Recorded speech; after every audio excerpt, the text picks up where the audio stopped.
Driver हो तुम्हारी औकात क्या है। ड्राइवर बाबू बोले कि यही तो दिक्कत है, इसी की तो लड़ाई है कि आखिर हमारी औकात क्या है। आपको बता दें कि पिछले 2 दिनों से, जब से 2024 की शुरुआत हुई है, पूरे भारत में यातायात ठप है। न ट्रक्स चल रही है, न बस चल रही है। और हालात ऐसे हैं कि पेट्रोल पंप से अब जो वहां पेट्रोल डीजल थे वो भी खत्म हो गई है। वजह साफ है, क्योंकि ड्राइवर्स हड़ताल पर हैं और हड़ताल की वजह एक कानून है और उस कानून का नाम हिट एंड रन लॉ है। उसके तहत ये अब जो है, पहले जो लॉ था उसमें चेंजिंग लाई गई, तब्दीली लाई गई, और तब्दीली ऐसी जिससे ड्राइवर जो समुदाय है वो पूरी तरीके से नाराज हो गया है। ड्राइवर्स को लगता है कि ये उनके लिए काला कानून है। आप जानते हैं कि भारत में जब से प्रधानमंत्री नरेंद्र मोदी जी की सरकार बनी, लगातार हर साल 1-1.5 साल पे कोई एक ऐसा कानून आता है जो वाकई काला कानून होता है।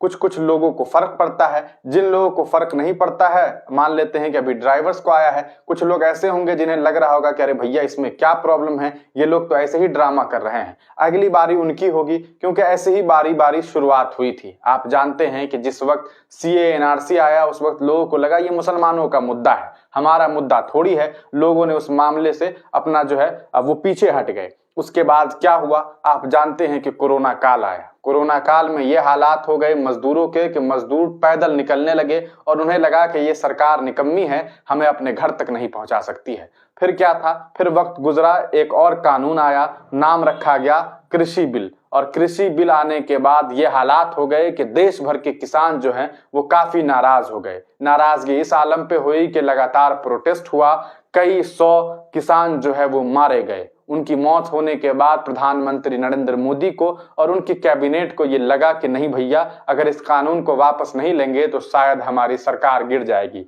वक्त के साथ साथ जो है उनकी सोच बदली और सरकार ने अपना फैसला वापस ले लिया।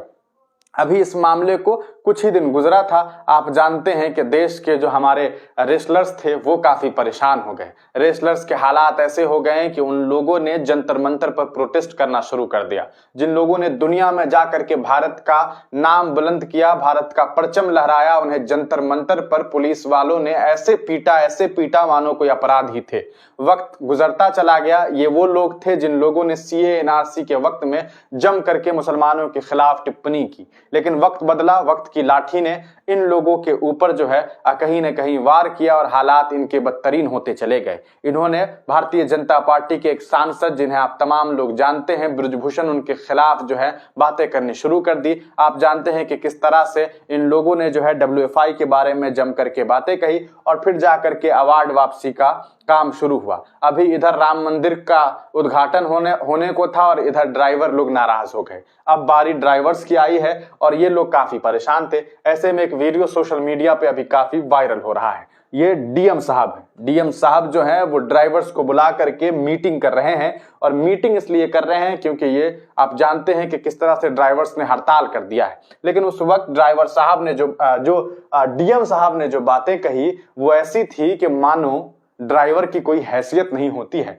जैसे कि मैंने आपको पहले भी कहा था कि व्यक्तिगत रूप से डीएम साहब का भी एक कार्य है, उनकी भी एक जिम्मेदारी है, उसी तरह ड्राइवर साहब की भी एक जिम्मेदारी है। अगर ड्राइवर साहब और डीएम साहब दोनों ही एक गाड़ी में जा रहे हो तो ड्राइवर की ये जिम्मेदारी बनती है कि वो गाड़ी सही से चलाए। अगर वो गाड़ी सही से नहीं चलाएंगे तो यकीनन डीएम साहब को भी उसका नुकसान होगा और साथ ही साथ ड्राइवर को भी उसका नुकसान होगा। वैसे ही डीएम साहब जो जा रहे हैं, अगर डीएम साहब डीएम वाला काम नहीं करेंगे तो यकीनन उनका भी नुकसान होगा और लोगों का भी नुकसान होगा। जिंदगी में हर आदमी का व्यक्तिगत रूप से कुछ महत्व है, लेकिन इन्होंने ड्राइवर का महत्व नहीं समझा। इन्होंने साफ साफ ये बातें कह दी कि भैया तुम्हारी औकात क्या है। हम आपको वो वीडियो दिखाएंगे, लेकिन उससे पहले आपको बताएं कि सुर्खियों में क्या कुछ खबरें सामने आ रही है। आज तक ने इस बारे में जो लिखा है वो आप देख सकते हैं कि मीटिंग में भर के कलेक्टर ने कहा औकात क्या है तुम्हारी। ड्राइवर का जवाब आया यही तो लड़ाई है कि हमारी कोई औकात ही नहीं है।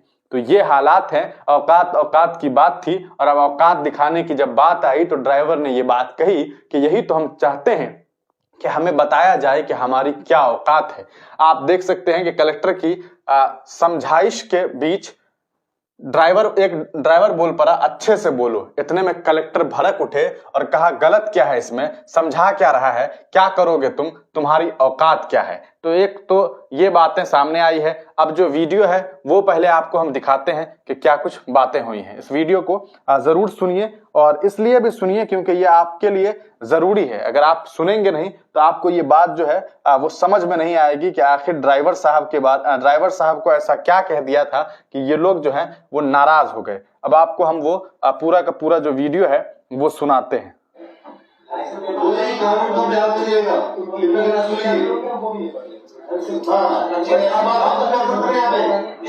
अच्छे से बोलो, समझते हैं क्या बोल रहे हो? समझ रखो, क्या करोगे तुम? क्या होगा तुम्हारी? यही तो चीज है सर, हमें यही लड़ाई हमारी कोई हम हाथ छोड़ के आपसे। तो ये आपने देखा कि इस तरह से ड्राइवर साहब ने ये बात कही कि भैया हम आपसे हाथ जोड़ के यही तो पूछ रहे हैं कि आखिर हमारी औकात क्या है, हमारी हैसियत क्या है, ये आप ही बता दीजिए। तो अब सोशल मीडिया पे ये वीडियो खूब वायरल हो रहा है। मीटिंग में कलेक्टर साहब भड़क गए थे और कलेक्टर साहब के भड़कने की वजह आपने देख ली कि उन्होंने बस ये कहा कि भैया अच्छे से बात कर लीजिए। ये वीडियो जो है आपको बता दें कि केंद्र सरकार ने जो कानून अभी हिट एंड रन में जो चेंजिंग किया है उसके बाद ये मामला सामने आया है। इस प्रदर्शन करते हुए हाईवे पर चक्का जाम कर दिया गया है इस मामले को लेकर के।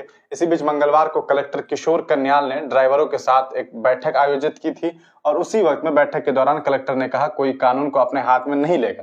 कलेक्टर की समझाइश के बीच एक ड्राइवर बोल पड़ा कि अच्छे से बात कीजिए, अच्छे से बोलो। इतने में कलेक्टर भड़क गए और ड्राइवर ने कहा यही तो लड़ाई है कि हमारी कोई औकात नहीं है। कलेक्टर ने कहा लड़ाई ऐसी नहीं होती है, कृपया करके कोई भी कानून अपने हाथ में ना ले। आपकी सारी बातों को सुनने के लिए यहाँ पर मैं उपलब्ध हूँ। और इस तरह की बातें हुई। कलेक्टर के नाराज होते ही कुछ समय के लिए पूरे मीटिंग हॉल में सन्नाटा छा गया। उसके बाद ड्राइवर ने माफी भी मांगी। ड्राइवर के हाईवे पर चक्का जाम के बाद जिला प्रशासन ने कड़ा रुख अपनाया और बैठक आयोजित कर ड्राइवरों को समझाने का प्रयास किया। आंदोलन शांतिपूर्वक तरीके से करने की बात रखी गई है। इस मामले में कलेक्टर किशोर कन्याल ने बताया वाहन चालकों को बैठक कर समझाइश की जा रही थी। इसी बीच एक चालक ने गलत तरीके से बात की जिसको लेकर मुझे उन्हें समझाना पड़ा, लेकिन उन्होंने समझाया नहीं था। इन्होंने ये कहा था कि तुम्हारी हैसियत क्या है। अब देख लीजिए कि क्या है पूरा मामला। मध्य प्रदेश के तमाम हिस्सों में जो है यात्री जो है वो बसों के चालक जो है वो इस कानून के खिलाफ, हिट एंड रन कानून के खिलाफ जो है वो कहीं ना कहीं पूरी तरीके से विरोध प्रदर्शन कर रहे हैं। सोमवार और मंगलवार को हुए विरोध प्रदर्शन में ट्रक टैंकर और बस चालक भी शामिल थे, जिससे सामान की ढुलाई और यात्रियों का आवागमन जो है वो प्रभावित हुआ है। तो ये पूरा का पूरा मामला है। आपका इसको लेकर के क्या कुछ सोचना है? क्या आपको लगता है कि ड्राइवर साहब ने जो कुछ किया वो सही किया, या फिर ड्राइवर साहब ने जो बातें कही वो बिल्कुल गलत है? अपनी राय कमेंट सेक्शन में जरूर दीजिएगा। हम आपको बता दें कि ये उन्हीं की तस्वीर है और ये पूरा का पूरा मामला था। इस पूरे मामले पर बस इतनी सी बात समुंदर को खल गई है कि एक कागज की नाव मुझ पर कैसे चल गई। ये किसी ने शेर लिखा है और ये वाकई बड़ी खूबसूरत सी बात है कि बस इतनी सी बात समंदर को खल गई, एक कागज की नाव मुझ पर कैसे चल गई। ये कलेक्टर सस्पेंड होने चाहिए, फिर कुछ बात करना। अब लगता है कलेक्टर कोई संघी होगा जरूर।